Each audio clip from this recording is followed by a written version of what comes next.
यहाँ हम बात करते हैं सहाफत के उस अलमबरदार हसाम शबात की, जिन्होंने ये पैगाम अपनी शहादत के बाद शाया करने की दरख्वास्त की थी।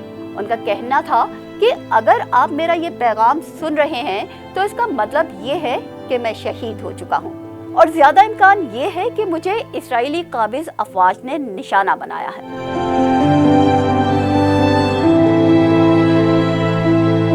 जब ये सब कुछ शुरू हुआ तो मेरी उम्र सिर्फ 21 साल थी। मैं एक यूनिवर्सिटी का तालिबे इल्म था। मैंने अपनी जिंदगी का हर लम्हा अपनी कौम के लिए वक्फ कर दिया।